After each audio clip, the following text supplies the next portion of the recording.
Hey fellow geeks and collectors, JD here. Just wanted to say a massive shout out and thanks before this final episode of season 3 to everyone who's been following the podcast. It's been awesome bringing you these first 3 seasons, and there are definitely more episodes to come. But I just wanted to also hold myself accountable and say that I know that there have been a couple of gaps in between episodes, especially this season. Some big life events have gone on since I started publishing the podcast, and the most recent one being purchasing a property, which I'm very excited about, and means the Batcave is obviously going to be moving to a new location, which I'm also really excited about setting that up. But for all your support, I just wanted to say a massive, massive thank you. I see the followers keep growing on the different platforms, and that means a lot to know that people are finding the podcast, and other collectors and pop culture fans are stopping by for a listen. So hopefully you'll keep coming back, and I'm committed to all 16 episodes of season 4 coming out from September on a weekly basis and up till the end of the year, and that's my commitment to you, because you guys are awesome and you deserve that. So thank you once again, and without any further ado, let me get into the episode.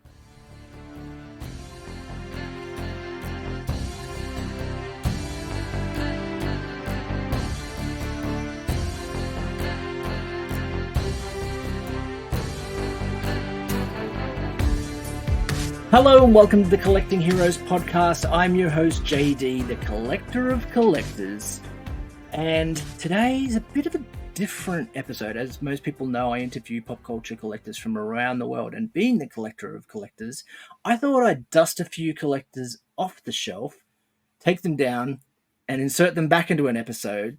So today I actually have 3 different collectors on with me, and I'm doing a bit of a group discussion. I wanted to do almost like an Ask Collectors Anything kind of program, and just a bit of a group chat, which I thought would be really cool to really connect with these people again.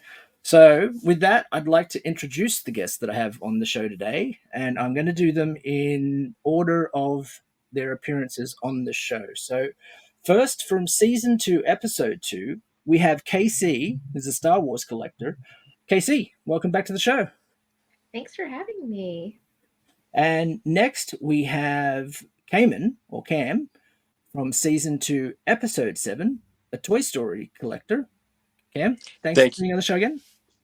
Thank you very much for having me back. Very excited to be here.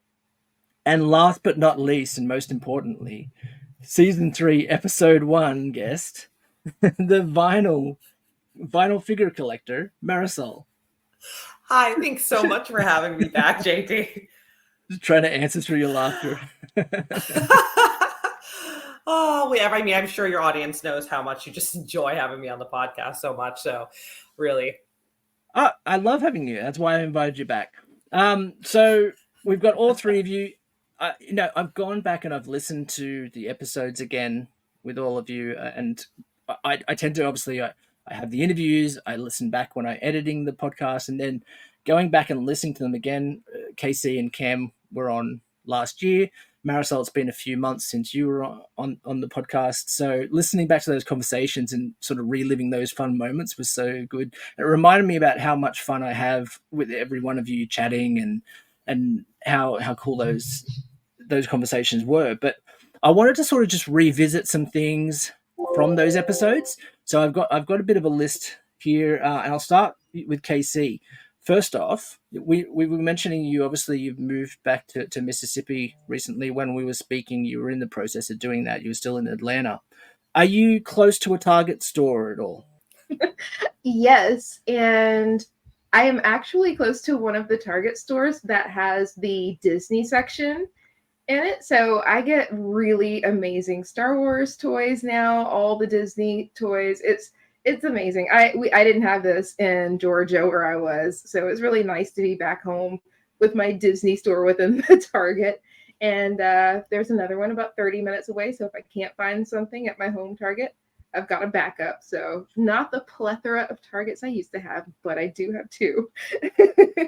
Are you still being stalked by Target carts at all? Just a little bit. I do miss the carts. I miss living in the building where I just walk out and there's just a pile of Target carts right outside of my door. I miss those days, but whenever I travel up to Memphis to go toy hunting, I do see a lot more up there. And Marisol actually mentioned when she was on the podcast, she was familiar with the, because she's lived in Atlanta at one point. She was actually very familiar with how many Target stores there were. I've listened to the Funkaholics podcast, and you mentioned this on there a couple of times, Marisol, about how your Target tends not to stock a lot of things. I think you have a lot of issues with stocking there. Is that correct? So, yeah. So for some reason in Florida, first of all, we get things very late for whatever reason, it feels like. Like if it's a Target exclusive, it doesn't hit the shelf until like 2 or 3 weeks after I see everyone else like posting their stuff. And all the Targets here where I live are far away from each other now. They're all like 40 minutes away from each other, where when I lived in Atlanta, I literally had like 8 Targets I could go to when I was looking for something. So it's like the one thing I miss about Atlanta, because I had started my collecting when I lived there, and it was like just being like a kid in a toy store, right? I was like, oh, they don't have it at this Target, I'll go to the other 6. Great,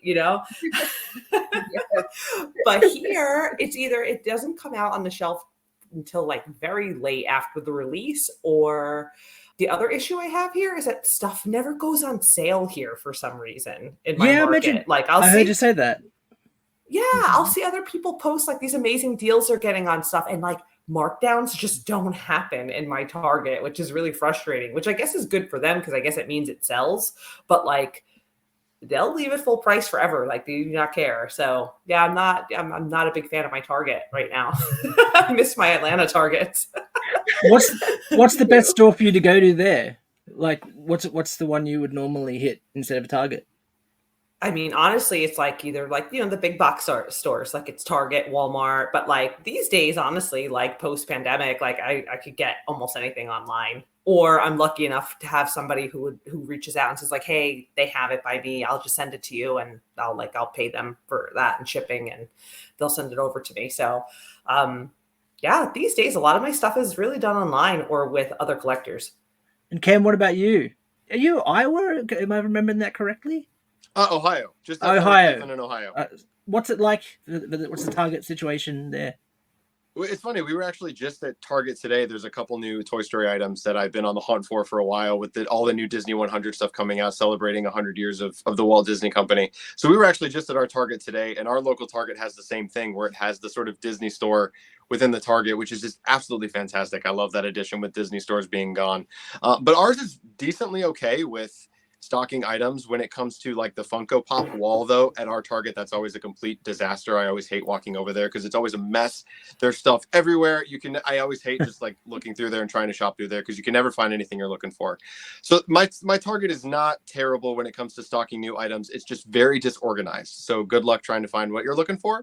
But typically, I sometimes will go in and ask the employees to help, and they're usually pretty good about checking the back and stuff like that if there's like a specific toy or something that I am looking for.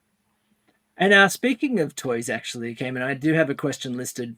Has the name stuck from our episode? Is the room now Cam's Toy Barn still? It is. Yeah, that's how I've referred to it. When people come over, I still have to get like the sign made for the front of the room. I have a Buzz sign on it right now. It says To Infinity and Beyond, but I still need to get the Cam's Toy Barn. But it hasn't been trademarked yet. I'm still waiting for the paperwork to come through. But Cam's Toy Barn is definitely a thing. So good job on that one, buddy. That was a good call. And because Marisol, I know you're a huge Toy Story fan. Did you guys meet after one or another had been on the show, or had you already been following each other before that? So I found Cam through your podcast. You had him on, and I ran to follow him and became obsessed with his page. And like his page comes up in my feed to this day and gives me FOMO every day. That's awesome. You are too kind. Like there's always something I see that I'm like sometimes I'll have to scroll past it like in that moment because I'm like I know I'm gonna go and search for it. I'm like, okay, so I need this Toy Story 3 very specific Buzz action figure now because I do not have it, and I will end up on eBay. Like his page will literally make me go broke, but I'm such a huge fan of his collection. But yeah, I found him through your podcast. Oh, that's I think cool. that I listened to it and then I messaged him because I think you talked about me to him. Yep. But you didn't mention me, so I messaged him and I was like, "Hey, I'm who JD is talking about. Also, That's correct. I'm obsessed with your page." I did.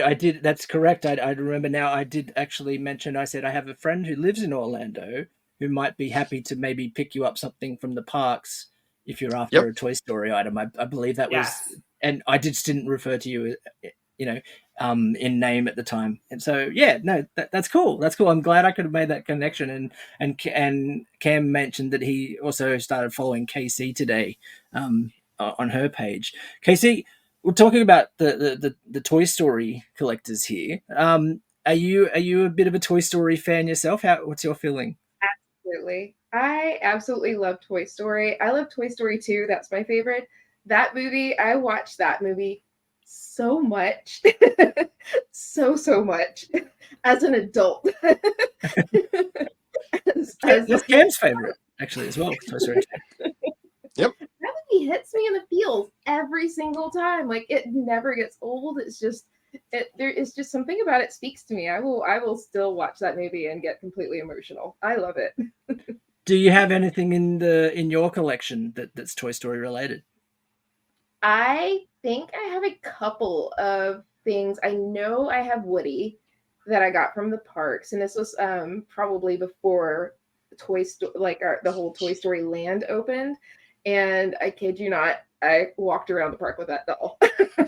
I was so excited when I got it. I was like, "Oh, it's really Woody because it's from Disney." So that's cool. I really love it. And now that we have Toy Story Land, I absolutely love going over there and just feeling like I'm in Toy Story. It's so cool. Wait, can I just interject and just to piggyback off of you? So the first time I went to Toy Story Land, it had opened. It was like maybe a year after it opened. And I had just had my son. He was like a few months old. And I was still like super highly emotional too. And I love Toy Story. Also, Toy Story 2 is my favorite, hands down. And I cry every time. Same. I literally walked in and I saw like the giant Woody with the blocks. And I just like, I felt myself getting like really emotional and like overwhelmed. And then the toy soldier guys came and did their parade where they start like doing the drums and they're like, "Welcome to Andy's backyard." I literally bust out into tears, cool. And my husband started cracking up and he was like, "Marisol, get it together." And I was like, "I can't believe it. Oh, it's so good." I had a very, very similar experience the first time I saw Toy Story Land. It's funny, me and my wife, we were just there for our honeymoon at Walt Disney World in Toy Story Land doing the whole thing. And I've been to Toy Story Land 3 times and I still cry like that every single time I round the corner in Hollywood Studios. And it's funny, I just posted on my YouTube channel a full vlog of us in Toy Story Land in Hollywood Studios. And you can see at the beginning of the vlog, I didn't even realize as we were filming that I have like tears streaming down my face. And I'm like, "Guys, welcome to Toy Story Land." And I didn't even realize that I had tears streaming down my face. And every time we walk in, I am an emotional. I've said it before on my Instagram and stuff. Toy Story Land is literally my favorite place on the planet. Like, it just, the happiness and the nostalgia and the feels that it brings out in me. Like, I love my Toy Story Land here that I have in my room, don't get me wrong. But physically being there with the characters, and it's just the most magical place in the world for me. It's awesome to hear that you guys have had similar experiences with that as well. That is so cool. And I mentioned this when before we started recording, but I'm always jealous when I see Marisol's stories when she's heading down to Disney World. I obviously haven't visited Disney World. I'm the odd person in the group here. But I do have one up on you guys in that I have been to Japan, Disneyland, and we'll be going back again later this year. So I'm really looking forward to that. They've actually just recently, I think it was only a bit over a year ago or so, just towards the end of the pandemic, they opened up a Toy Story themed hotel there as well. Oh my God. I actually have some of the amenities from that hotel back here on one of the shelves. Nice. I got it last year for Christmas. So it was pretty cool. I got a whole set of like the amenities they give you in your rooms. What? Who? Like from a friend or a fellow collector?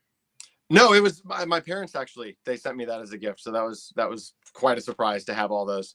Did they just jet over to Japan and stay No. They found hotel room? No. Found them online. It was between my parents and my wife. They were searching on eBay and they found like all these amenities from that hotel and then the Toy Story hotel in Shanghai. So I was able to get a bunch that's of cool. hotel stuff I from both of those. I was just imagining Cam's parents there, FaceTiming him from the Toy Story hotel, like, "Hey, guess where we are?" Just totally rubbing it in my and face. then sending you back some shampoo and conditioner as well from the hotel. Oh, that would be fantastic. Would have loved it. Absolutely would have loved it. Would have been jealous beyond belief. Well, I have said that I was happy to keep an eye out for an item from Marisol when I'm there. I'm going to be trying to maybe pick up a Winnie the Pooh item while I'm in the parks there, but I might have to keep an eye out for a Toy Story item if I can while I'm there. And Star Wars. They don't have much Star Wars stuff there last time I was there, because obviously they don't have a Galaxy's Edge in Japan. But I can keep an eye out for some sort of Star Wars stuff. I'm also going to be going to Universal, which has the Super Mario World. That was the first one that opened before Orlando. So I'm really looking forward to visiting that. Oh, that's cool. And what about... I would like a Winnie the Pooh and a Toy Story item. I thought we were clear about that. Okay. Cool. All right. I should have enough suitcases on me, I think, to bring everyone back some items. Okay. That's great. Okay. So Casey, she has a Woody in her item, like in her collection. And what about Star Wars? Do any of the two of you have anything Star Wars in your collection? I have like this little. I actually have a Funko mystery figure of Grogu, and I do have. Gosh, I felt like I had Star Wars. Maybe I did sell my Star Wars Funko Pops. But interestingly enough, my son has recently gotten super into Star Wars. So now we have like a ton of Star Wars Lego sets around the house, which is awesome. And now my husband and I have officially watched all of the Star Wars movies, and we're like big nerds about it. So now I think some Star Wars stuff is going to end up coming into the house. Well, we went to Galaxy's Edge for the first time. Well, not the first time, but it was the first time we went where I actually understood what I was looking at. And I lost my mind. I was like, I want the blue milk, and I want this, and I want that. Like I did the whole thing like such a tourist, dude. Like I was just like, we were losing our minds there all day. But it was great. Like I did Resistance for the first time and like all of that. And I was like, and I really appreciated it. Like I was like, oh, this is really well done. Like, oh my God. Cause I had honestly no idea what I was looking at prior to watching all the movies. Like I knew like who Darth Vader was and like what a stormtrooper, but like that was it. Like, you know, and knowing the story now, like I saw Rey walking around and I was like, Rey, Katie, did you have a similar experience? Like we've mentioned everyone going to Toy Story Land, and obviously Cam's shared his feelings of walking in there with tears. How were you the first time you walked into Galaxy's Edge? I remember walking in, and I think I just kind of lost where I was in time and space for a moment. I was just like, I can't believe this is real. I'm like actually in Star Wars, and I definitely cried. And they wouldn't let you stop because I went opening weekend, and it was just brand new. And they were just shoveling us in, and they were like, keep going. They wouldn't let you stop, which was fine because that meant I was just slowly crawling toward I didn't even know where I was going. So I had time to look around, look up, and take it all in. The sun hadn't even come up yet, so it was dark. And Galaxy's Edge is beautiful when it's dark. The lighting is just excellent, and it was just absolutely magical. And I definitely started crying once it all hit me that I was there and it was real, and I was gonna get to spend several days just immersed in it. And I think that was the weekend. Yeah, we immediately built droids. We did all the cool stuff immediately. And also I think there was like a hurricane headed toward the airport we flew from, so we had to leave early. So this great magical weekend was actually cut several days short because we had to avoid a hurricane. But at least I had a good 2 or 3 solid days experiencing this and just feeling overwhelmed with emotion, and just it was amazing. I booked another trip a month later to do it all again, and I it never gets old. I never stop feeling that wonder every time I walk in. And I've been going pretty much quarterly ever since then. My I think the FOMO is kicking in. stretch, I didn't go to Disney. And it's funny that I would talk about other collections as well. Obviously, like saying, have you got these items or those items in your collection? One of the things I noticed in a recent reel, Casey, on your page, we didn't talk about this when you were on the podcast last time. You have a separate whole shelf or multiple shelves set up with a Jurassic Park collection. Yes. Tell us about that. That has blown up a lot over the last year or so. I will say that I have always deeply loved Jurassic Park, and over the past year, the toys have been getting better and better. And now that it's the 30th anniversary, they're just going all out and they're coming for my wallet. That was a big part of why we went to Universal. Me and a friend, both of us we both like Jurassic Park, and we were like, hey, let's go look at all the cool stuff that they've got for the anniversary. So if you look at my page, you'll see pictures of me posing with raptors, and I have just been really enjoying all the things that have been coming out over the last year for the anniversary. It's one of those other things that's very special to me. It's of course not like Star Wars level of obsession, but it is something that definitely moves me and makes me very emotional if I get to immerse myself in it. How are you finding the space for all these things? Because you've got such a huge Star Wars collection, and seeing that you've now got multiple shelves worth of, like, you've got a whole bookcase basically just about full of Jurassic Park items. Yes. How do you do it?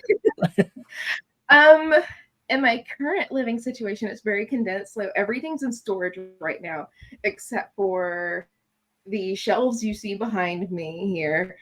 I've just got them packed full of toys, and I call them my emotional support toys. I'm like, I need at least some display of Star Wars toys. And then I was told that I could bring my big bookcases and leave them in the living room while I'm living here. And I just filled them up with dinosaurs. So the person who owns the house was nice enough to let me fill up an entire shelf full of case full of dinosaurs in their living room. That's cool. That's cool. And Marisol, something we never actually spoke about during your time on the podcast either, is that we mentioned about the fact that how you try to keep your collection and condense it down to a minimum. But what we didn't talk about was that you have a separate collection as well. We spoke about Toy Story. We spoke about Hanna-Barbera and everything. We didn't speak about The Office. You have a massive Office collection as well. You're obsessed with Office pops and whatever you can put in there. I'm fully complete on the Office Funko Pop line. That's so funny you said that too, because I was thinking how I was thinking of how to incorporate that. I have so much going on in my collection that it's so hard for me to like put out there what I am, all the things that I'm into and what my focus is. But yeah, I have all of the Funko Pops, all of the sodas, like anything that Funko's made for The Office, I have it. I'm fully complete on it. And then I have like other accoutrement too. I have like a Dwight proto. Actually, I was just taking photos of because I got a custom box that's really cool, made for my Dwight Pumpkinhead proto. Oh, cool. That a friend of mine made me, and he made it like horror, like Office Halloween horror themed. It's really, really cool. He did an amazing job on it. But yes, I am a huge Office fan. I've probably seen that show, oh my gosh, like since it was on the air, I've probably rewatched it like 3 or 4 times a year since, like without stopping. Cam, I like see you nodding your head. You're a huge Office fan as well? Huge Office nerd. Me and my brother, that was religious television for us growing up in like the early to late 2000s. Like every night it was on, we sat and watched The Office. And I still remember. And it's the same thing where me and my wife are actually in the middle of a rewatch right now. We were watching like 4 episodes before we started recording this.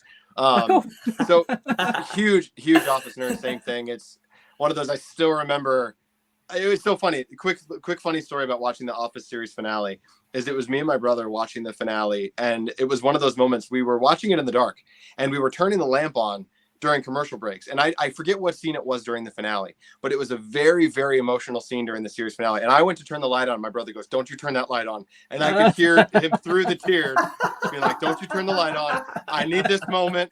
We're going to leave the light off for this commercial break." It was very emotional watching that series finale. And the show still holds up after all these years. So I have seen Marisol's like reels and stuff showing the Office pops. It's an incredible collection seeing them all together. And some of those pops are just really, really cool. There's the one of Moe's with the Fear shirt on and everything where he's got like like they made so many cool and unique pops just from like random moments in the series, which was just really incredible on Funko's part. Yeah, absolutely. I think they always like, hit it out of the park every time they do another Office line. Like they've slowed down quite a bit, but like you said, I think it's amazing that they were able to make so many pops out of just small, instances on the show, out of small scenes. Like that scene with Mose is, like a 4-minute scene in one episode, and he's wearing that shirt, but everybody remembers it, and it's hilarious. And they just did such a great job on that line. But yeah, they keep releasing Office pops. I'm going to keep getting them. What was the hardest one to acquire in the collection so far? The hardest one to acquire, honestly, was the first wave that came out. They had released a Hey King Dwight, where he's like, "I am the Hey King," and he's got the Hey crown. The crown, yeah, that's right, yeah. It was a Walmart exclusive. I'll never forget it. I was living in Atlanta at the time, so same thing as Target. There's many Walmarts. And I was stalking every Walmart for this thing, and like nobody had it. And he came out online twice. It was 2 drops, and it sold out in like seconds each time. And I was like getting so frustrated. And then on one of my hunts, I walked into a Walmart, and like the whole first wave set was kind of just laid out on top of like the Funko wall. Like you could tell somebody had just returned it, and like an employee just like put it there and didn't get a chance to like organize it. And I was like, I couldn't believe it. Like I just remember I was like, I think my son was like a baby at the time, and I'm talking to him about this as if he had any idea what I was like. Dropped your son, picked up the pop. That's what happened. Dropped my son, picked up the pop, put that in the cart, and I was like, "Oh my gosh, don't come with me." And I'm like, priorities. I remember pushing the cart, guys, and I was like, "You're my good luck charm." Like so happy all the way to checkout, like a total psycho. But that was the one that I remember out of the whole line having to really, really hunt for, like for weeks. Maybe even like, it was maybe like 2-3 months it took me to get that pop. Casey, have you got anything like that you've had to hunt down in your collection and you just happened to find it out in the wild? I'm trying to think. I know I've had a few that were pretty tough to find. I know with Jurassic Park, sometimes those are a little hard to find, like the specific ones I want. Like anything Ian Malcolm is always hard to find. So if I find an Ian Malcolm out in the wild, I think I found the one where he's just got the pop where he's laying down with his shirt open. Oh, the sexy one, yeah. Yes. I found sexy Ian Malcolm in the wild, and I think I might have screamed in the store. Did you scream "sexy Ian Malcolm" at the top of your lungs? That would have been hilarious. I have screamed that in the store many times. I think I screamed that at Universal. I found it, and I was like, "It's sexy Ian." Cam, how many times in a day do you scream "sexy Ian Malcolm"? At least 6 before I even head out the door. The day fully hasn't started until you get that out of your system. You just can't start the day. Is there a Toy Story item that you've had a hard time tracking down as well? I'm actually going through that right now. Actually, it's funny. As I was mentioning with like the Disney 100 stuff, Disney and all these other companies are putting out a ton of new merchandise with the Disney 100, and they've been putting out these Hot Wheels cars that have like certain Disney characters on them. There is a Hot Wheels car for Disney 100 that has Woody on it that my wife said today, she's like, "You've been looking for this thing for months." And I'm like, "Yeah, I have. It's at Walmart's. Can't find it anywhere." And the issue, as I was venting about it earlier, is that you're sort of competing with other collectors, where it's like, I'm not just competing with Toy Story collectors, I'm competing with Hot Wheels collectors, which the Hot Wheels collectors in our areas are really intense. And they're usually at the Walmarts like before it's open, and they rush in and get all the cases. And so that's one of those that I'm having a really hard time tracking down, and I mostly chalk it up to Hot Wheels collectors just really go nuts for those things. Well, that's one of the collectors that I plan on having on the show later down the track is Hot Wheels collector, because I've got Hot Wheels in my collection, obviously, with all the Batmobiles and things. But I even sold, I was selling some pop vinyls on Facebook Marketplace, and I had a guy turned up and we were talking about, I just happened to mention the podcast, obviously, because I had to have the collection. And he was like, I actually work with this guy who has this massive, one of the biggest Hot Wheels collections in Australia, maybe. And he basically put me in touch with, I said, this is the guy. If you reach out with him, maybe you can talk to him. So I'm going to probably go down that rabbit hole at some point. But yes, they can be very, very dedicated collectors. And also, like, Funko has the NFTs, the digital pops. Hot Wheels has also done their own redeemable versions as well. So they actually have their own digital NFTs for Hot Wheels as well. Oh, I didn't know that was a thing. That's kind of cool. Yeah. I didn't know that. I don't think I knew that either. Yeah. That's wild. But you've got two other collectors in the chat here who are in different states. So maybe you guys can keep an eye out for the Woody Hot Wheels next time you're in your Targets and Walmart, and just in case it pops up. I definitely will. I was going to say, Cam, send me a picture of it, because I actually had no idea that they had come out with one for the Disney 100. And I'm always in those stores checking, and I'm always checking Hot Wheels for my son anyway. So if I see it, I'll 100% grab it for you. But send me a picture of it if you remember. I will. Yes. As soon as we're done here, I will absolutely send you a picture of that. That would be fantastic. I would be eternally grateful to either one of you if you found it, because it's going on eBay for like $25, and it's like $4 or $5 if you find it at Walmart. So I'm like, I'm kind of holding off, but I may eventually just bite the bullet as the year goes on and it gets harder to find. But I greatly appreciate that. Thank you very much. Yeah, I hear you. I have the Pizza Planet Hot Wheels car from a couple of years ago. I think it came out like with Toy Story 4, or like right before Toy Story 4 came. Then they released it, and like, even though it doesn't go for much online, I'm still like, I keep like repairing it, because I had gotten it for my son originally. So like the Pizza Planet like sign keeps like coming off of it, and I keep like crazy gluing it back on, because I just am not going to pay $15 for a Hot Wheels. Yeah. So I'm doing everything I can to keep it together and not have to buy another one. They're actually going to be re-releasing that one, I think, in August. So if he does need a new one, you may find it at Walmart for super cheap, because they're re-releasing it for the Disney 100 as well, and in a whole new packaging. So you may be able to grab him a new one and just keep it as a spare for when that one is broken beyond repair. You can pull this one out and be like, hey, it's set to go. And for everyone listening, it's been hanging tough for 6 years. For everyone listening, Cam's wearing his Pizza Planet hat as well, so I think he's going to be going out for deliveries afterwards. Yes, you'd be surprised how many people, I wear this hat quite frequently in public and at work. You'd be surprised how many people don't know it's from Toy Story. So many people are like, oh, Pizza Planet, where's that from? Is that place any good? Like, I'd love to try it. And I'm like, yeah, it's from Toy Story. It's not real. Like, I wish, but all the time. Happens all the time. Casey, do you get stopped, like, because you have different shirts that you create and sell? Do you get stopped for those at any time and asked where you get them from? Yes, I do. Mostly if I'm wearing the dresses, because I have all my designs on Redbubble, so I can turn them into dresses. I'm more of a dress person. So if I notice that if I'm at Disney, I definitely get stopped. Like, that's a particularly unique shirt, because, right now I'm wearing a Probe Droid shirt. Of course you are. And they'll be like, particularly right on brand. Yes. Like, that's particularly unique. Like, and I have a dress version of this as well. And people always want to know, like, where would you find something that specific? And I'm like, it's on Redbubble. I made it. Please go buy one. How many shirts would you say you've sold so far of your different designs?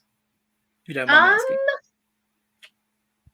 I think it's kind of hard to tell, because the mouse keeps having certain things removed. Of course. Yes, I remember. Yes.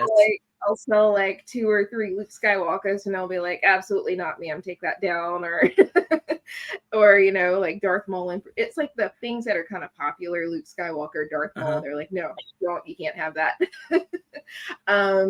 Maybe 100 over the last year, which, if I'm only advertising on my Instagram, on my Instagram stories. So the fact that I've reached about 100 people doing that. Just it makes me happy that many people like my weird little my weird little designs.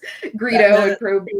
100%, and that's so cool that like we as collectors can have those connections, and you creating something that other collectors or other fans of those franchises are buying, and you have that connection with everyone, and people who probably follow your page because of their love of Star Wars that are going out and buying those shirts as well.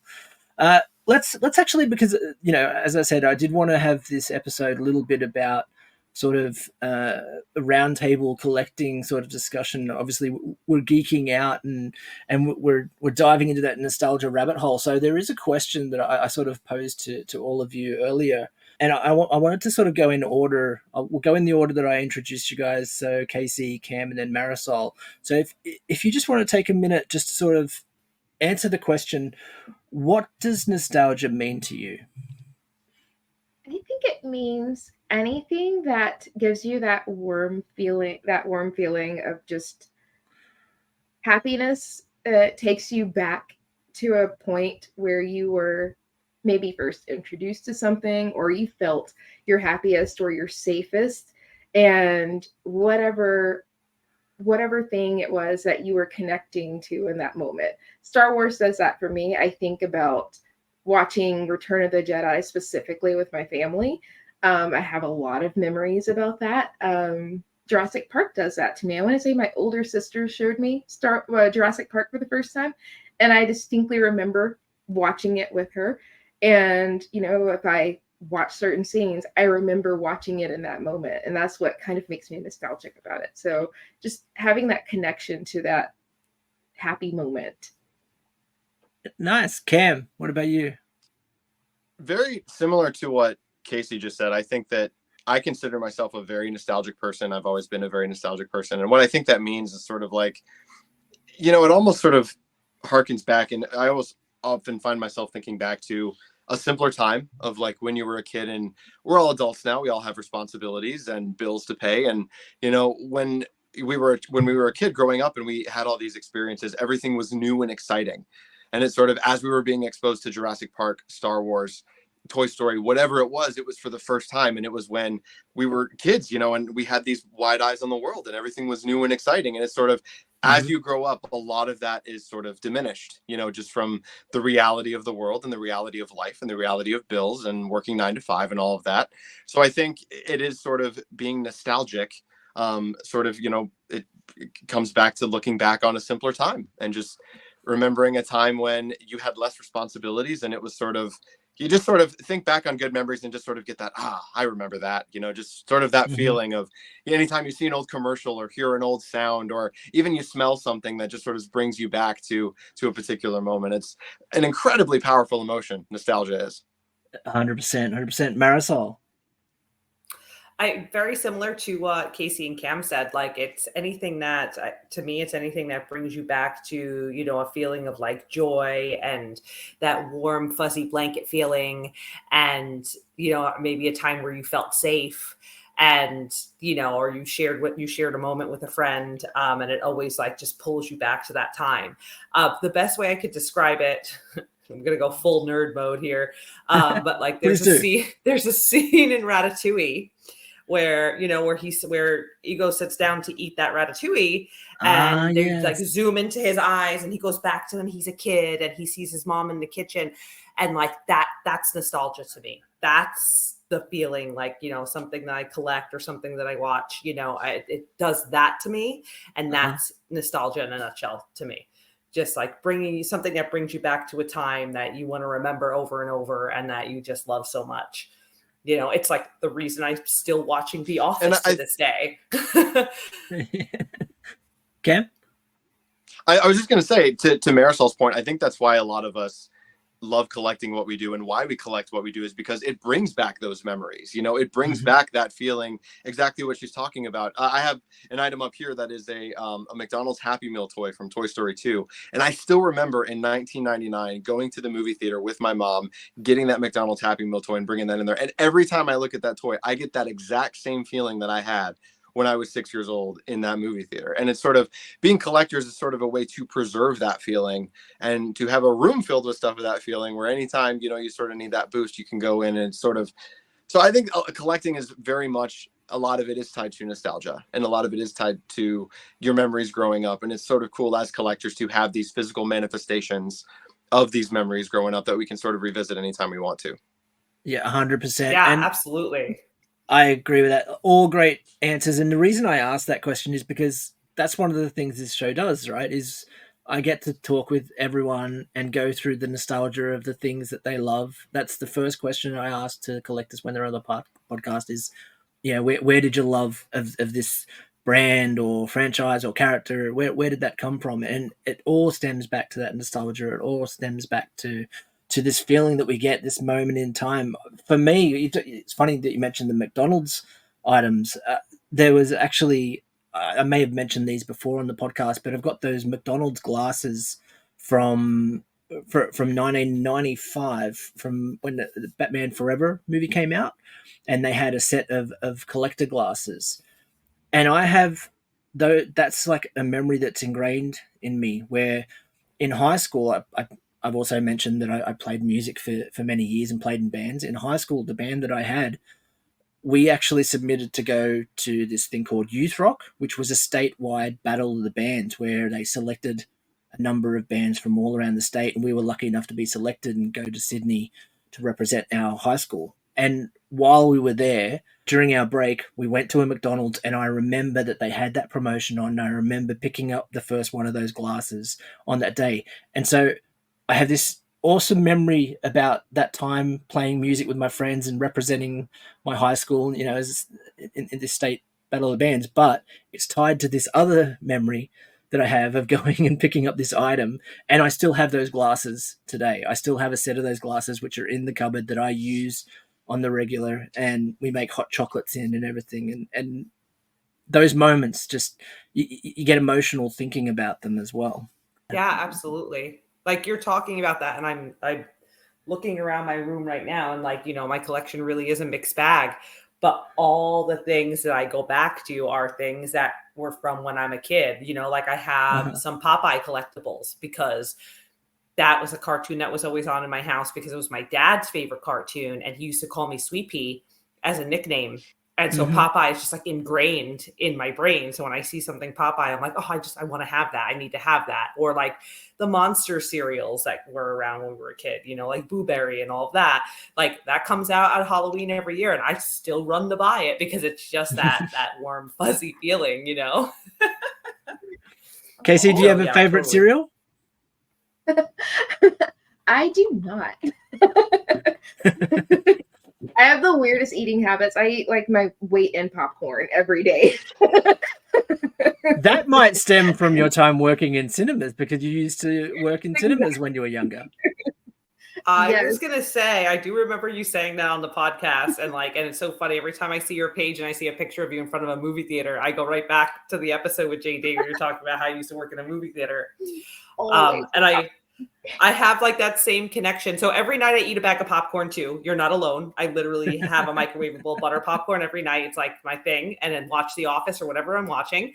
And then, but my father, he was a police officer, and when he retired early for getting injured. And at the time we had one movie theater. I grew up on Staten Island, and we had one big movie theater there that played all the movies. So they needed security at night because it'd be open really late. So my father worked security there. So he would take me on the weekends, and like that movie theater was literally my babysitter. And like, so I watched so many movies on screen, like probably ones I definitely was not supposed to be in.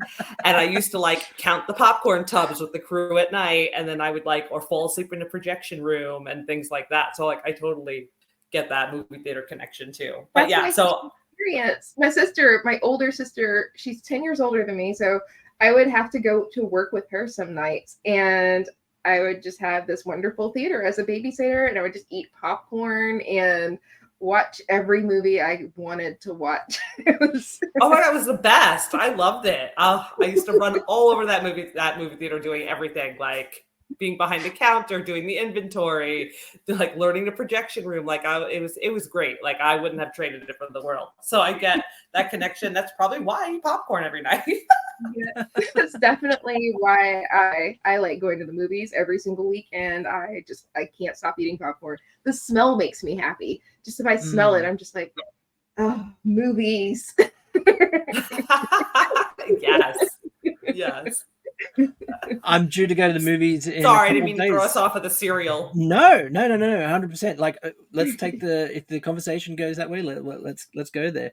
I'm actually going to the cinemas to see the Flash movie in 2 nights' time, so I'm super excited. I'm so pumped to finally see that and see Michael Keaton back on the big screen. We talk about nostalgia. We talk about things that we saw in the cinema as a child.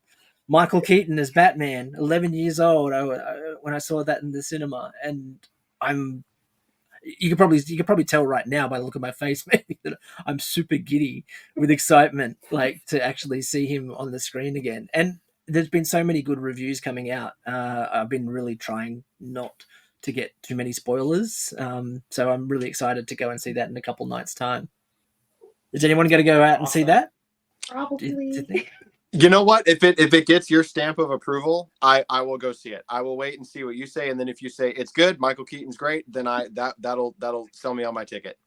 Okay, cool. I'm going to be living through you, because it's with my kids right now. It's hard for me to go to the movies like that, so I usually have to wait for everything to come out on digital right now. But I want to hear all about it, because it's actually a superhero movie. Like I'm actually like dying to see for the first time in a long time, honestly. So I can't wait to hear about it. And I have been seeing good things about it. So actually, one of the collectors that I had on the show, the first Batman collector that I had on the show, Brian, he messaged me, and because we were messaging each other because he actually went to an early premiere. They had like a sneak peek premiere that he got invited to, so he went and watched that, and I was like, I'm so jealous that you're going to see it. And he messaged me back, he's like, it's so good, you're going to love it. And he's like, funnily enough, a lot of the times people were cheering in the cinema were actually not so much for the Michael Keaton, even though they were great moments as well.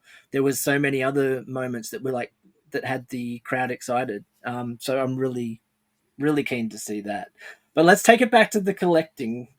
So one of the things I also listed when I sent a few questions to you guys, I sort of had a little bit of maybe like a speed round of different questions. So I often say that space is the enemy of every collector. You've probably heard me say that plenty of times on the podcast. Does anyone have, we'll start with KC again, go through the same order. Do you have anything that you would tack onto that as another enemy of collectors? Time and money.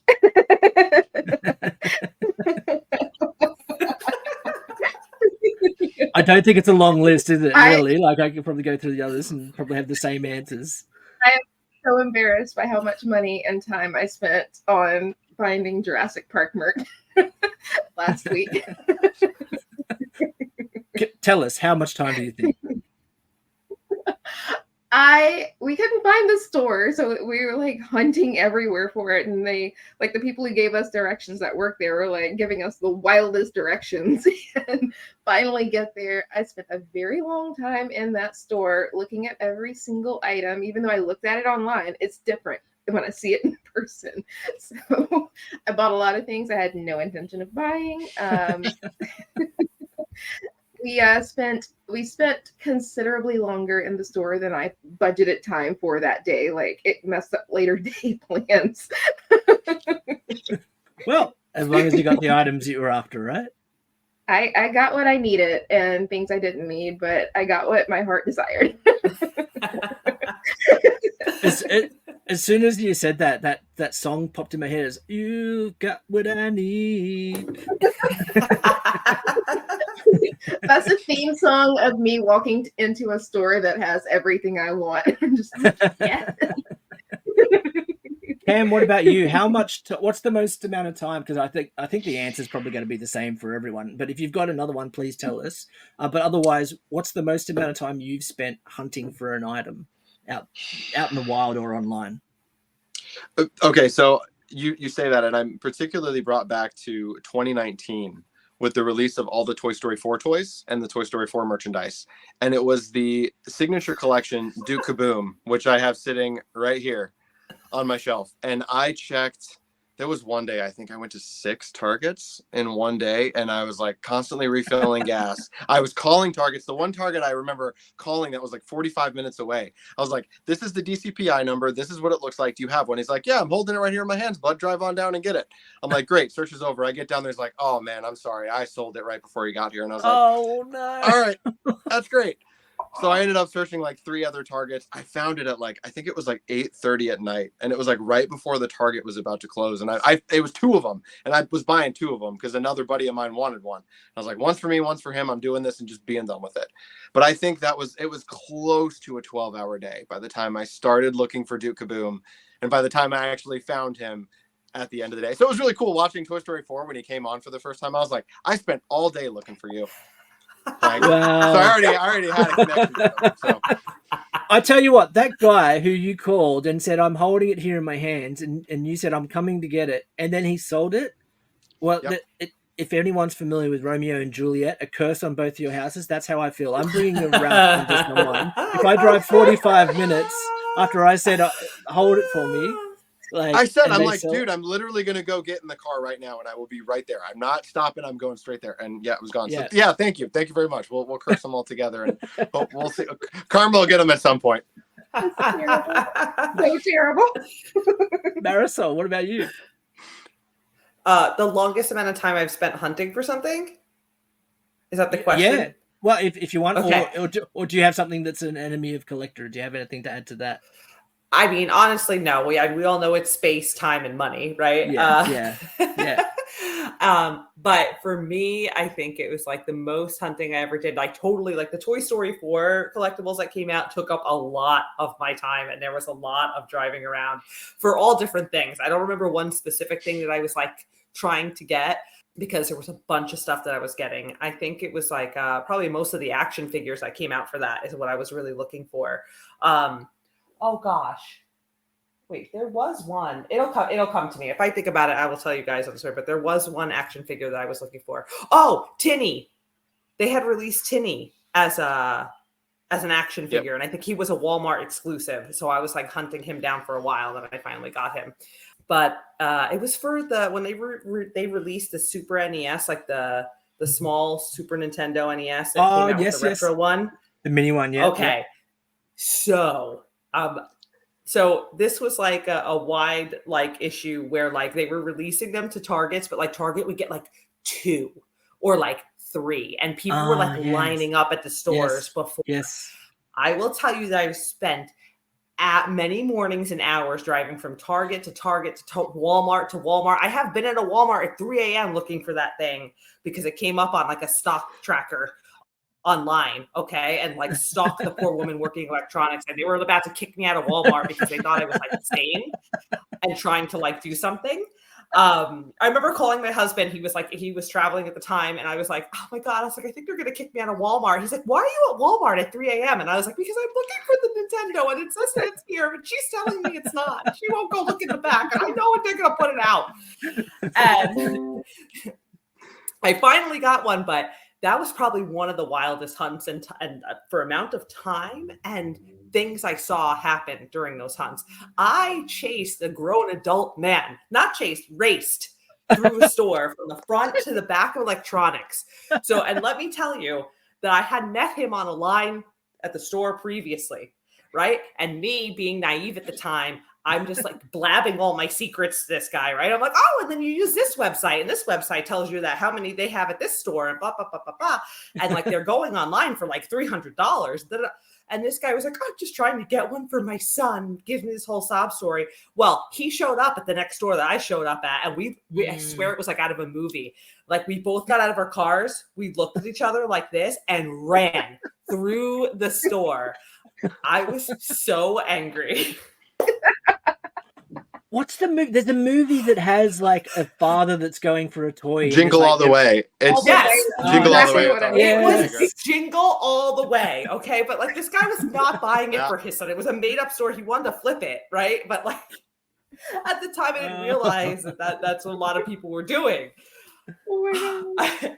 Like it was like straight out of Jingle All the Way. Like I really lived that movie, and like we ran. I thought people were going to start knocking over racks to like distract the other person to try and get to electronics before the other. It was insane. Insane. That's That's the greatest. That story from Marcel brought up another idea I just had about an enemy of collectors that I think everyone here will agree with, and that's scalpers. That's something that is incredibly hard to deal with as a collector, is scalpers and people that are the first ones there, and you're trying to get something that you're super passionate about. This character, this toy that you've really wanted, they're finally making it. It's an exclusive at insert store here, and people just snag it up, and then it's instantly on eBay within seconds. That was a great example with like the Lotso soda Funkos. Like those things sold out like crazy, and then everybody like was flipping them like crazy on eBay and Mercari and stuff like that, and everywhere online. So I definitely think that scalpers are a huge enemy of collectors, especially in today's day and age where everybody's just trying to make a quick buck. Yeah, absolutely. I mean, like people are at stores and they're taking a picture right outside, holding it up outside the store and then posting it on eBay. Like it's crazy. And it's also a huge part of why I don't bother hunting in store anymore. Honestly, like on a release day, like I think for me, like Hot Topic is probably one of the worst stores to try to get an exclusive from, because I only have I have like two, and they're both like 35-minute drives from me. And again, with kids, it's hard for me to get the time to get there, not only get there, but get there early enough where I'm going to be at the front of the line. Like there's literally a guy, I don't know his name, but he is always there. And he has a folding chair that he sets up. He brings a cooler. Like the man is legit there at like 4 o'clock in the morning, 5 o'clock in the morning. He's always the first one there. And it's almost like you don't even want to bother, because that guy's not there for him. He's there to flip all of those. And yeah, it's incredibly frustrating. And also, Marisol, you can only drop your kids so many times when you're trying to grab toys off the shelf, right? Yeah, I can only, ignore them for so long before someone notices, Whose child is this? Somebody call the authorities.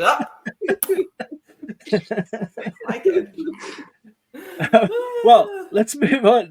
I love that. Actually, quick story just to cap that off. You speak about the those mini Nintendos. So the first one that came out with the mini NES, I actually have that, and that was gifted to me by my father-in-law.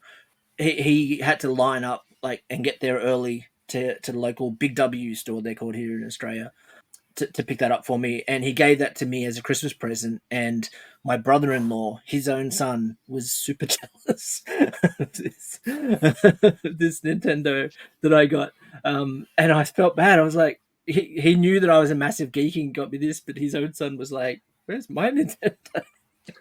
that he lined up and got this item for. They were so hard to get, so I bet they were. I think that's a great gift. And I think they only had like 20 or so in that store that they were selling at the time as well. That was a lot. Let me tell you, 20 people, if a store had 5, that was considered a lot. That's because something about the microprocessor and chip was very hard for Nintendo to get. So that's why they were, the production on it was very slow. And that's why they were just sending it out in little spurts. Yeah, it was wild, but that's a good get. It's still I still play with it sometimes. It's a great system. I'm gonna so for the next question we'll change the order. We'll start with Cam this time. So we'll keep the same order, but we'll start with Cam. So Casey, you'll be the last one to answer this question or to contribute. So, what is the worst type of collector? That's a great question. I think that the worst kind of collector, and this is just strictly my opinion, is someone that doesn't have the passion behind it. Someone that just does it, sort of what we were talking about with the scalper, someone that does it for monetary value, someone that does it this is going to be worth something in the future, so I'm going to collect it now, but they don't have the passion behind it. And you see a lot of those collectors that are just out to make a quick buck or just out to hold on to something, but they don't have the passion that a lot of us have, where it's like all three of us here are so passionate about our collections and what we collect that we just want to share it with everybody, be it on Instagram, YouTube, TikTok. Like, it's just, this passion is just flowing through us that we just want to share it with everybody, so everybody knows and everybody can be a part of it. And I think people that are disingenuous about it, to me, that is sort of, you're sort of not even really a collector at that point. You're just sort of doing it for monetary value, and you don't have the passion or the love behind it that I feel that most of us do. Mm-hmm. Marisol? Absolutely. For me, and excuse my language, it's the shit talking collector. It is the collector that collects, Funko, for example, but it's just never happy with anything that Funko does or anything that gets released. And they're like, but they'll buy it, but they'll still go and buy it, and they collect it, but they have to talk crap about it. And they're just kind of like a little angry, and it doesn't make sense. Yeah. To me is the worst kind of collector. I'll never understand it. Like, if it doesn't make you happy and passionate, like the way that Cam is saying, like, I don't understand why you would do it. And if you're never happy, like, maybe it's time to stop. Yes. Yeah, like Funko 100%. will announce something, and they're always the first ones to be like, same mold, just different paint. This is so lazy. The chase is lazy. They're making too many. And it's like, shut up. Just shut up. You're ruining it. Don't just buy it and enjoy it, or don't. You don't have to complain about it. Yes. No one's making you buy it. No one's making you buy it. I knew I would make you buy it.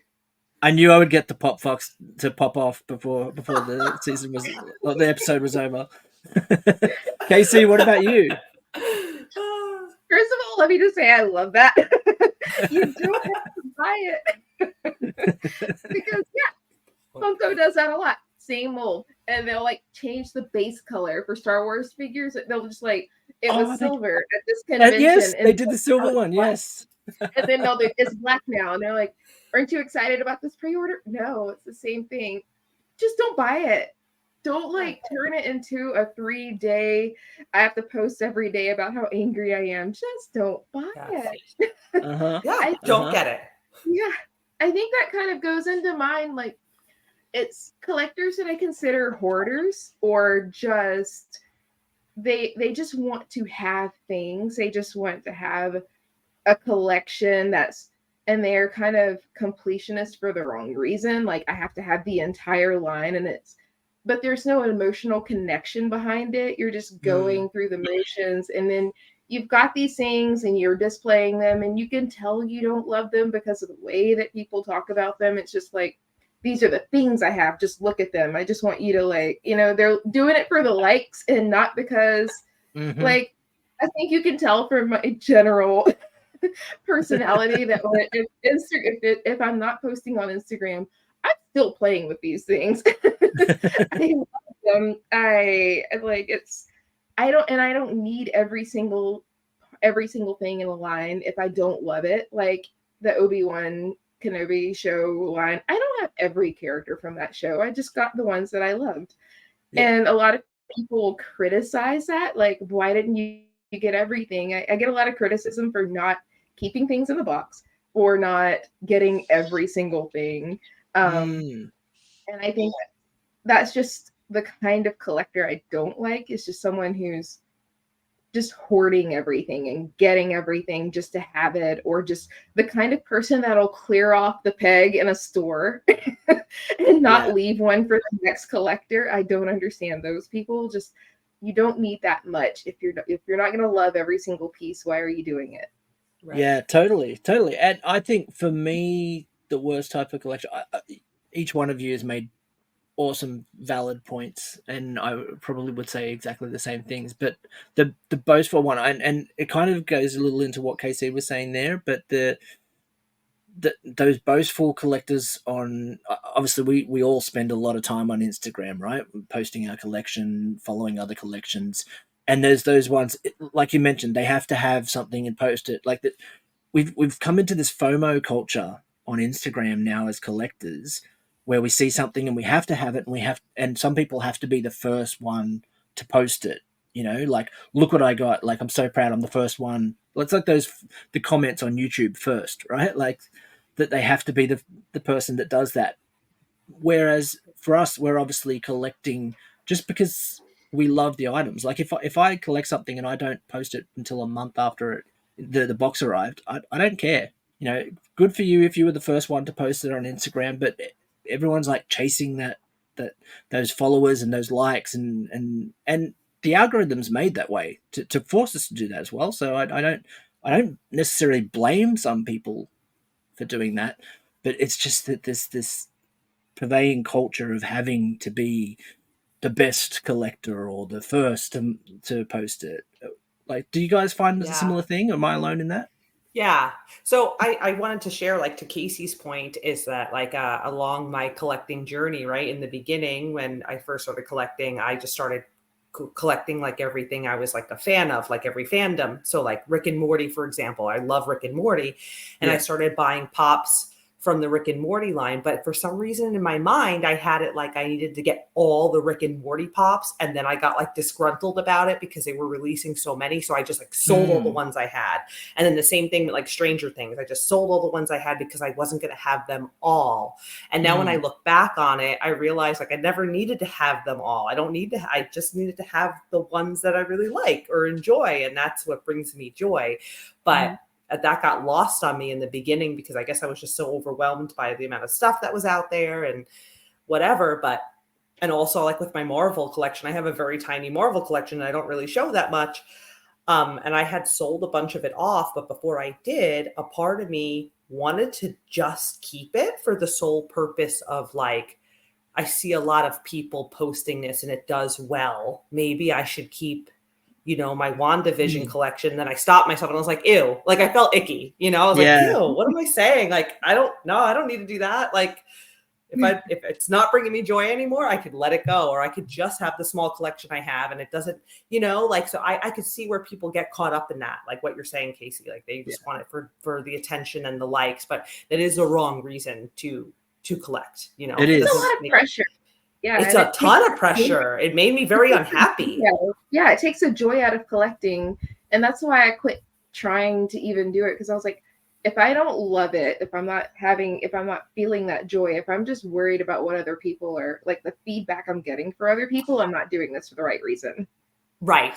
And that's still a conversation I sometimes have to have with myself. Like a girlfriend of mine, and we were talking the other day on the phone, someone I'm actually doing a photo challenge with right now on Instagram, we were talking about that. And we were like, all right, if we're not happy doing this, right, and like coming and sharing our collection with people, like we're here for the wrong reasons. Like if we're not posting content that we love, that's for us, for our, you know, and we're like buying into like what the algorithm says we should be doing, or like the advice that, you know, this media coach is saying or whatever, it's not the right reason to be on here. You know, none of that should matter. It just like should be stuff that's making us happy. And if other people find it cool, that's cool.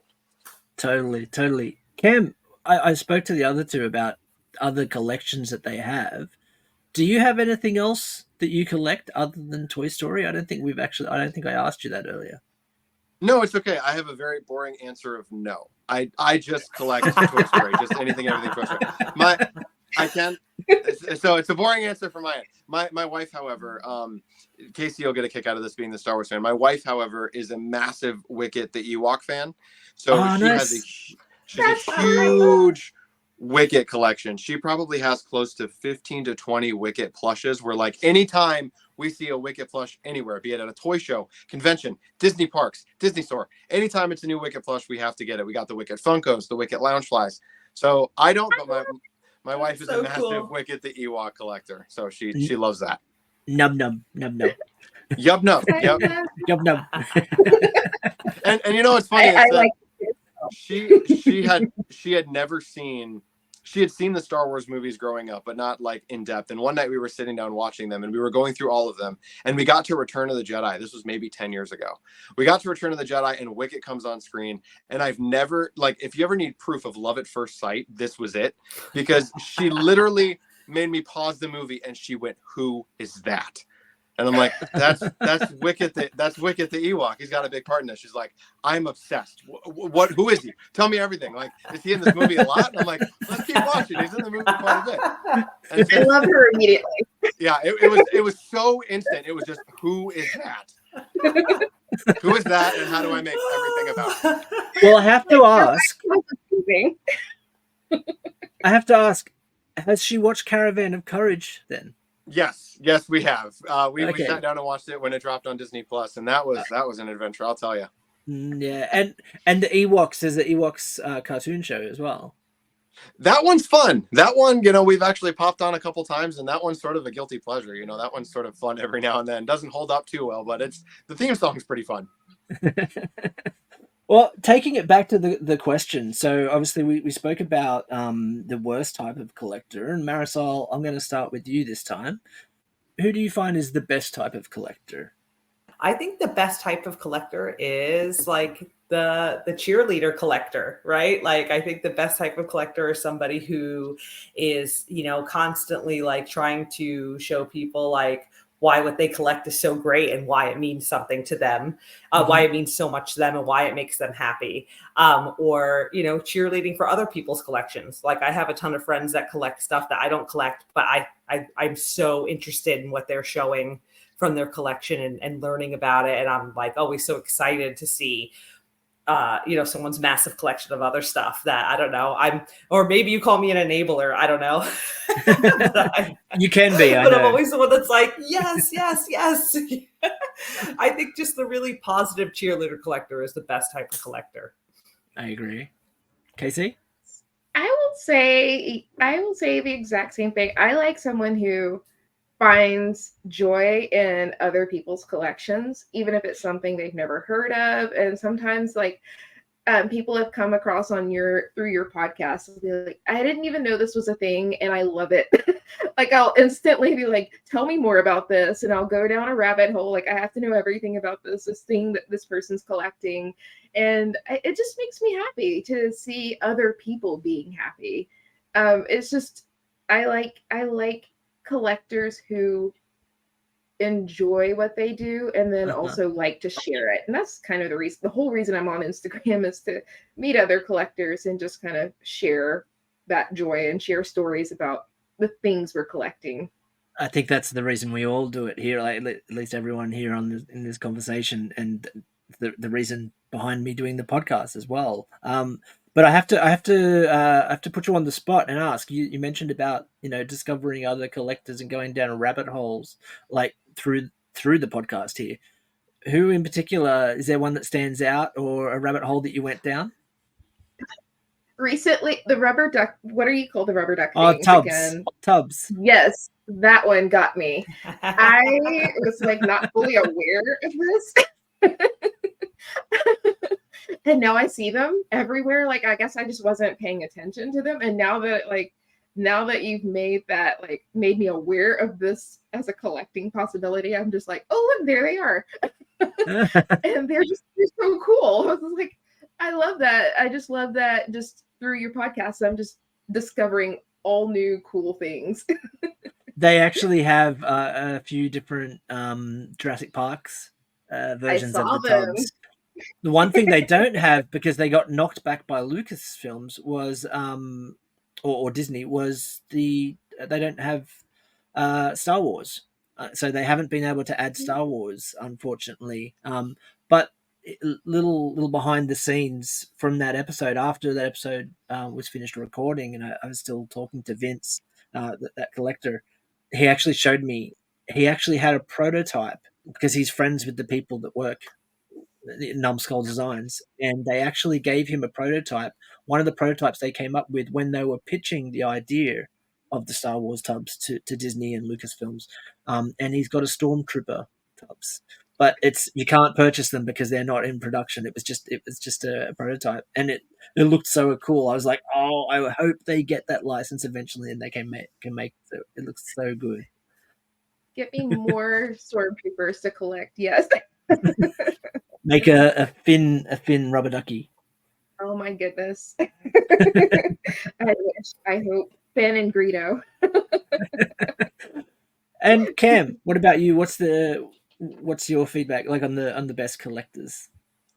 Very much, going on top of what Casey and Marisol said, I absolutely agree that it's the collectors that have the passion behind it, and the collectors that take pride in their collections and actually take the time to dust them, to display them, to rearrange the shelves, try new things, and they have the passion and the love behind it. It's really, really cool. I also find myself scrolling through YouTube, scrolling through Instagram, watching different collectors. And the thing I love the most is, like, as they're showing off their collections, they're able to talk to you about an item and be like, I got this item when I was such and such years old. I got it at this date and it reminds me of this because of this. And it's like each item in their collection has a memory, has a story, and is there for a reason. It's not just, yeah, I was out one day and I picked it up. No, it's like the way they're not just like, yeah, I went to Walmart and I found it. No, it's like, no, I got up, like, even the way we've all been talking now about, like, yeah, I got up super early and was like hunting all these different Walmarts. Even the way you just tell the story, you can tell the passion behind the item, as opposed to, I got in my car one day, went to Walmart and I bought it and that was it. No, it's like,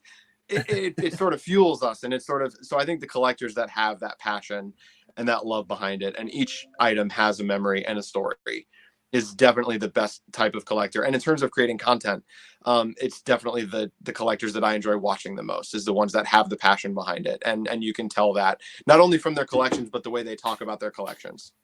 Nice. Well, actually, let's go down that rabbit hole a little bit further. I'm going to ask each of you, and I'll start with you, Cam. Is there a collector that you're following at the moment who you're obsessed with? You actually just had him on your podcast, the Comfort Cartoons, Marcus. I've been a huge fan of him. Watched him on YouTube for a long, long time. So I saw he was on his podcast the other day, and I was like, oh, I have yet to listen to it. I just haven't had a chance this weekend. But I've been watching him on YouTube. His channel, Comfort Cartoons, is great. So he's been one I've been watching for a while. There's a lot of fellow Toy Story collectors on YouTube that I enjoy. Today I Grew Up, I'll plug his channel. I'm a big fan of his. He's a fellow Toy Story collector as well. But just collectors like that are just so passionate about their stuff. It's really, really entertaining to watch, and sort of slightly getting into content creation myself with YouTube and everything. It is really fun getting to show off your collection to everybody and getting sort of the feedback that we were talking about earlier. That's definitely one of the things that is a huge, huge blast in doing all this. Speaking of YouTube creators that I follow, I have to congratulate a certain follower, get my words out here, a certain YouTuber here who recently passed 2,000 followers, Cam. Yes, thank you very much. I appreciate that. Thank you very much. It's been a blast. Thank you guys. You're getting too sweet. It's been a blast getting to grow a community on YouTube, and it's so much fun getting to talk, because I have such a lifelong history and everything with Toy Story, that YouTube is a great way to get to talk about that, where my wife doesn't have to sit and listen to me talk about the same things over and over and over again. I can sort of share it with a new audience and sort of get that positive feedback from them as well. So it's been, I really appreciate that, because it's been an absolute blast getting to write the videos, make the videos, and then sort of getting the feedback and everything. And it's fun sharing our collections with everybody. I think that's one of the best parts of collecting, is not only finding the items, but getting to share it with everybody. Yes, totally. Marisol, what about you? Who are you obsessed with at the moment, other than me? I mean, obviously, I'm obsessed with your podcast. I'm obsessed with your collection. I mean, there's so many great collectors out there. I mean, I don't know if I could just narrow it down to just a few, but you have to. I mean, look, Cam is one of them. Sometimes I literally have to scroll past his post because I'm like, okay, I can't dive into that post right now, but I will go back to it and then take it all in. Moving on. I have to be mentally ready for it, but I'm obsessed with your collection. Another person that is also a huge, obviously, Toy Story collector is the Pixarist. I love their account. I mean, just like goals, that's just a whole other level. But, and then, a lot of people that I've found through your podcast, like Casey, I found you through his podcast, and I started following you that day. And like I said, at that point, I was not into Star Wars. I hadn't even watched the films, but I loved your passion for your collection and how, I related to you so much in that podcast, all the things that you were saying. And I've just been such a fan ever since. I remember when they had Star Wars Days and they featured you, I lost my mind. I was like, I know her. Yes. Thank you. It's so awesome when we can celebrate each other. That's really cool. Yes. Yeah, yes. And then, I mean, for me, like another account that I'll shout out is Ordinary JP. I don't know if you guys follow her, but she has a massive Disney collection. Yeah, she's really big into Toy Story, but she collects like all of Disney, which is wild. And she puts a lot of like reels and content, and you could just see her passion for her collection in her content, which I love. And yeah, and then right now, I mean, I'm sure you guys know I'm like obsessed with Handmade by Robots. So because it's a smaller company, I'm like really having fun finding other collectors out there that have a big collection but aren't really like out about it or like sharing their content yet, or they're just starting to. So that's like really what's like catching my eye right now. Wow, that was a great answer to not commit to one. So well done. Nailed it. Casey, what about you? I will start by saying the three of you have amazing collections. Absolutely. Just things that I love. I think JD, you and I talked about, like, I grew up on Batman the Animated Series, and just your Batman collection is awesome. And Cam, I, of course, have a deep connection with Toy Story, specifically Toy Story 2. So your Pizza Planet hat is just, it's making me smile because I have Pizza Planet pajamas. Like I love anything Disney, anything Toy Story. So, but those are like some of my prized clothing possessions. And of course, Marisol, I am really into horror, and your horror items in your collection always make me just, I love them. And I got my first little ghost face figure because I saw you with it, and I was like, I was in Hot Topic, and I was like, no, I've seen that before, and I bought it. Yay! See, with my Shining and my Midsummer stuff. I was going to mention that. I sort of was avoiding talking about it, but I thought about mentioning the fact that I noticed you put the Shining, the bandana on there as well, and because obviously you guys have a bit of a horror connection there. Yes, I didn't know that. I'm just like, yes, horror items. A couple of other collectors. I have a friend in Detroit that I just went to go visit and saw his collection in person. It's he's the Toxic Collector on Instagram. Yes. Seeing it in person was just wild. Yeah, it was amazing. And he makes a lot of his own toys and paints them. Just watching, and I got to watch him make and paint a lot of figures, and that just watching somebody take the time to do that with such care and detail, it blew my mind. I would love to be able to do that one day. And another friend that I was able to meet in person, I think it's Jedi Master Alex. What is so fascinating about him, he and I have a connection of, like, both of us like to thrift things, and if I can get it secondhand, I will.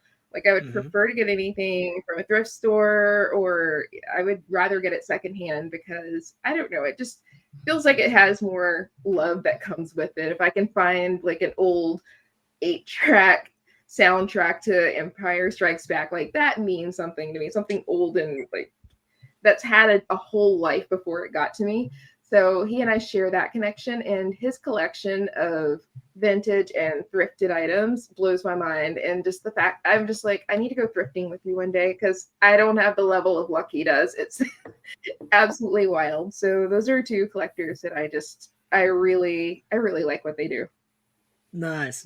I'll to be fair, I'll answer the question as well, and I have to say, it's a collector that I've actually had on the show as well. He was the first Star Wars collector that I had on, the Medinalorian, and yeah, George, he runs the Hyperdrive Star Wars channel, and the MC, was it MCE? So for like collectible statues, I absolutely love his collection and love the content that he brings out. So I'm always following him. But yeah, a lot of the Star Wars and Lego in particular, you know, a lot of the people who produce Lego content as well. So that also brings me to we were talking about our collections and things we have in our collections, other collections. I did also suggest something that we could do in here, and I think it'll be pretty fun. Two truths and a lie. Obviously, people might be familiar with this, especially if you worked in a corporate environment. They do this as a get to know you team building exercise. I thought it would be fun to throw this out for a collector's standpoint. So if you can do two truths and a lie about your collection, we don't have to do it in a particular order. Does anyone want to volunteer to go first? I can go first. Oh, there we go. Cam's already prepared. Perfect. Yeah. Two truths and a I prepped lie. these. Yeah, Okay, nice. so two truths and a lie. So Buzz Lightyear is the character I have the most of in my collection. Mm-hmm. My favorite character to collect is Lotso Huggenbear. And I have seen every Toy Story film in theaters more than once. Ooh. I'm going to guess that the every movie more than once is a lie. And the reason I believe that is because you would have only been about 3 or so years old when you went to the first one. And so I think your parents only took you to that once. Does anyone else want to go? With Marisol looks like she's going to burst. I love that you did the math on that. I'm just too impressed to even say no to that. I was just like, wow, he did the math on it, and I'm going with JD on this one. My gut was to go with the Lotso fact as the lie. Me too. But I don't know. JD had a compelling argument. Yeah. Is it reveal time? Well, that would have been my second guess, would have been the Lotso, because I feel like Woody might have been his favorite. But yes, go. No, actually, the character I did a count before I have this. The character that I have the most of in my collection is actually Woody by 2. So I have 100. I have 128 Buzz Lightyears and 130 Woodies. So, and the reason I've seen every film multiple times is back in 2010, they did a 3D re-release of Toy Story 1 and 2, and they put them both together. Course. So I saw Toy Story 1 then, and then in 2020 for the 25th anniversary, they did a theatrical re-release, to which I was able to see it in theaters then. So the first one I've seen in theaters twice. And of course, Toy Story 2, I've seen multiple times with the 3D re-release in 1999. Toy Story 3, I saw probably 6 times. Toy Story 4, I saw multiple times. Lightyear, I saw 5 times just its opening weekend. I went Thursday night, Friday night, twice on Saturday, and once on Sunday. Wow. And I loved yeah. I love that. I love that so much. So great guesses all around. That was a good idea, JD. Wow. Fun. Yeah. Wow. My maths and I love collecting Lotso. I know he's an unpopular character from Toy Story 3, as he almost incinerated all of our favorite characters. But just something about him, ever since 2010, I've always been obsessed with Lotso. So anytime I'm looking at the Lotso Funko Pez that came out right now, there's the Lotso. So to figure the Lotso plushes, anytime they come out with a new Lotso plush or toy, I'm absolutely obsessed. Lotso is proof of that saying that hurt people hurt people. Yes. Great quote. Yes. Beautiful. Yes. Yeah. Who would like to go next? Anyone? Any volunteers again? I'm struggling. I'm struggling to come up with this. I know you sent it beforehand too, JD, but I've always been so terrible at this game. All right. Yeah. Well, I'll tell you what. I'll go while you two think about it a little bit longer as well. And I didn't really prepare anything. It's funny. I threw these questions out expecting that I was going to do it with each one of you, but then I was like, I probably should prepare this myself. So I'm panicking a little bit here, but here we go. All right. Two truths and a lie. Okay, so I have more than 30 Batmobiles in my collection. I have more than 10 Star Wars Lego sets in my collection, but I have I'm trying to theme them. Trying to make it tricky. Yeah, I know. I shouldn't have to math so hard. It's really hurting my brain. That's great. And I have 5 plushies in my collection. I'm going with the Star Wars Lego sets. I don't think you have 10. I think you have less than 10. That's what I'm guessing. Anyone else? It's tough. That's a good one. I don't think you have any plushies in your collection. I don't think you have 5. All right, reveal time. Marisol, Yeah. you're correct. Yeah. I do not have plushies in my collection. It's not something I I collect. was just thinking, I have not once seen you post a plushie, and not once. I was just so sure you were going to be like, here are my plushies. Yeah. I have well over 10 Star Wars collections in my Lego collection, like Star Wars sets in my Lego collection. It's probably like I have almost as many Star Wars collections as I do Batman. Nearly, it's crazy, and I have a lot of the backlog, as they call it in the Lego collector communities. I have a huge amount of backlog of unbuilt sets. There's actually a couple on the shelf just here. There's literally 3. You can't see that one because it's covered, but there's like 3 just just in the background here. So yes. All right. Okay. Well. All right. I'm gonna call you out, Marisol. I'm gonna make the order. I'm gonna start with you. So Okay. Okay. So 2 truths and a lie. Okay. I started collecting in 2016. The most pop rocks figures I have is Britney Spears, and my highest valued grail is my flocked D23 Lotso. Now, my gut feeling is to first go with the Britney Spears one, but because I don't see you really posting a lot of your rock stuff. I'm gonna go with 2016. I think you started earlier than that, is my guess. Well, she started purchasing pop vinyls around about that time, and yeah, I'm gonna go with the Britney Spears. I don't think that's your most. I think you have some, but I don't think that's the most that you have in your pop rocks collection. Okay. I'm thinking Britney as well. Okay. Reveal time. It's got to be. I don't even own D23 Lotso. I knew it. Like I knew it. Grail. Back of my mind, I was like, did she even have that one? I'm like, I think she picked it up recently. I want to see just the convincing Britney myself of that. I've been trying to think of a better way to post my Britney, but yeah, I have all of the Britneys. Awesome. And I never post them as much because she's very difficult to stand. The way that they have her mold, she sits in the box a lot better. So I have a hard time putting together like a reel or something where I could show all of them. But I've really been meaning to because I have every single one. So cool. Wow. What's and your I really favorite? did start collecting in 2016. What's your favorite era Britney? I'm gonna go with bald Britney. Bald Britney. No, it's not my favorite era Britney. And they better not ever come out with bald Britney. I'll be very upset. I'll be very mad at Funko. I say that because I think it made her such a relatable character that everyone was like, he's a child that was pushed through the music industry and how it can damage someone, and it really showed her fragility and the reality of her as a person, I think.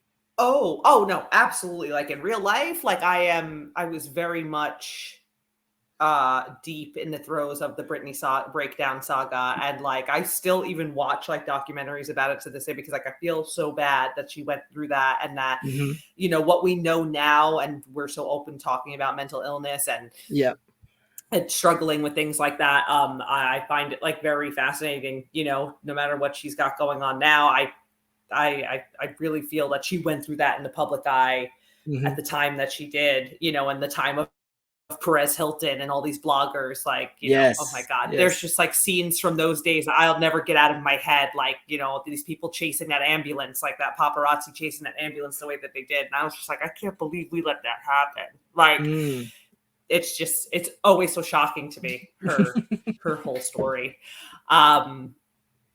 And this is such a side note. No, never mind. I'm not going to go through it on the podcast. I'm forgetting we're on the podcast because we're talking so much. I'm so sorry. No, but my favorite era Britney is like "I'm a Slave for You," Britney, and that's I think my favorite pop. I have like, the metallic Barnes and Noble version where she's holding with the snake. Yes. that. Yes. Okay, never forget that she did that, and that was a real snake on her neck, and she nailed that choreography. I think my favorite Britney song, if I was forced to choose one, would be "Toxic." I just think that's got Toxic, yeah. It's got an awesome It's hook. a great one, yeah. It's a That great whole one, video. yeah. It's just genius. It's just genius.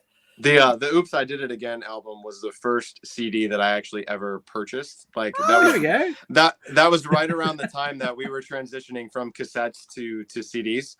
And I remember Oops, I Did It Again was on cassette and CD, and I pulled the trigger and I bought it on CD. And that album is still fire to this day. Like I still listen to a lot of that track because I'm getting pumped up for work. And I'm like, a lot of these songs are still bangers. Like these still they hold are. up. Let me tell you something. Deep Cuts Britney has bangers. Okay, that is some of the best writing and production you could get. Like, agreed. I'm with you on that.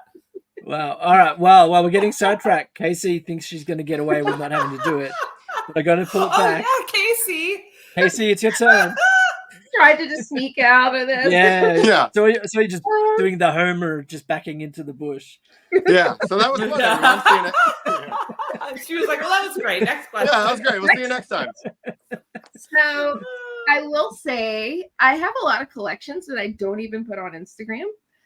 So I will say my two truths and a lie. Do you think I actually collect these items? Cool. I have a massive Barbie collection. I have a pretty sizable Pez collection. And I collect Godzilla figures. I think you do have the Barbie collection. And it's because they've also done so many different versions of Barbie as well. I think you may still have held on because you've got so many of your toys. I think you may have held on some of your Barbie toys from when you were a child. Pez collection, they've done a lot of Star Wars stuff in, so I feel like there's a lot of crossover with the things you collect. I'm going to go with the last one. I'd probably... I'm going to go with the last one. Yeah. Yeah. I'm going with Godzilla. I don't think Godzilla. Yeah, I don't think Godzilla either. Yeah. I no longer have any Godzilla toys. I used to, and now I don't. Okay. One time had all of these things, and now I no longer have any Godzilla. But I would like to get some more. Funnily enough, I haven't posted this on Instagram. Give me a second. I'm going to walk away from the microphone. I picked up... just struggling.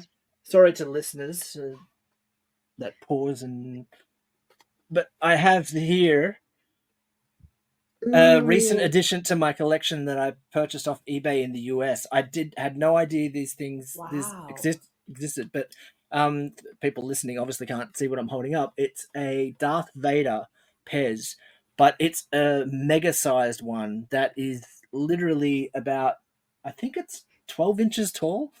Like it's huge. Wow. This thing is huge. And not only that, but it actually plays music as well. That is hilarious. I don't think I've ever seen one of these jumbo Pez dispensers. It's so big that it doesn't actually dispense Pez, individual Pez. It can actually dispense a whole packet of Pez. As you can see, sticking out of it. Oh my god, that's so funny! So I bought not me going for this after we're done. So you're going to have to go. I wasn't sure if you had this one, so you don't have that, KC. I do not have that one. Well, there you go. The music got me. Yeah, I was so excited when I got that. And yeah, like I said, I haven't posted it on the page, but I will at some point have to do that. Well, look, we've been talking for close to 2 hours here on the podcast. I knew this was going to be a long episode, and I was happy to have a longer episode. Marisol was very disappointed her episode was so short this season, so you got to come back for one of the longest one. So there you go. You finally redeemed yourself, let me tell you. Okay, so you finally gave me the time that I deserve, and you came prepared with questions this time, because last time you just kind of winged the whole thing, and I really didn't appreciate it. It felt like a favor. It felt like a favor. I can listen to you two talk just every week. I felt confident that coming into a conversation with you, I would not be short of things to talk about. And when listening back, we went through quite a number of topics when we were talking, I think. So yeah, definitely. But thank you all for participating in this group discussion, group collector therapy. That's maybe that's what I'll have to call it. That's a good one. But and if people enjoy this that are listening, please do hit me up and let me know. I'd love to get the feedback, because it's a bit different to the normal episodes that we do and a lot longer. But before I let you go, I always get everyone to plug themselves. So we'll go in the same order that we started. Casey, where can people find you and your collection? You can find me on Instagram, galaxyfarfaragray, Gray.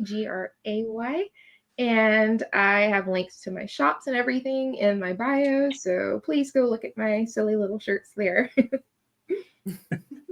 Cam. You can find me on Instagram at kamthetoyman95. Same thing with YouTube, kamthetoyman95. Instagram, I post pretty much daily Toy Story content, be it content from my collection, short videos, any Toy Story 5 news, or any news happening in the world of Toy Story. YouTube sort of do the exact same thing. I also do some longer videos over there doing certain toy reviews, talking about certain times in Toy Story history, and just going over things that I absolutely love about the Toy Story franchise. So Instagram and YouTube at kamthetoyman95. And Marisol, sorry, we've run out of time. So apologies to Matt Damon. Marisol, where can they find you? You guys can find me on Instagram at the Pop Fox. So it's the_pop_fox with 2 X's. You can also find me on Twitter at the Pop Fox, all one word. I post primarily on Instagram, and I post all about my Toy Story collection and my Handmade by Robots collection, as well as some of my Scream collection. Nice. Well, thank you again so much to all of you for joining me today. This has been amazing. So much fun. I enjoyed talking to you the first time. I've enjoyed talking to you the second time. And it's just been wonderful. And I hope you all enjoy the rest of your weekend. Thank you so much for having us. Yeah, thank you for having us back. It was a blast. Yeah. If you liked the episode, please consider following or subscribing wherever you listen to your podcasts. You can also join me on Instagram at Collecting Heroes, where you can see photos of the collections of the people that I'm talking to, as well as some of my own.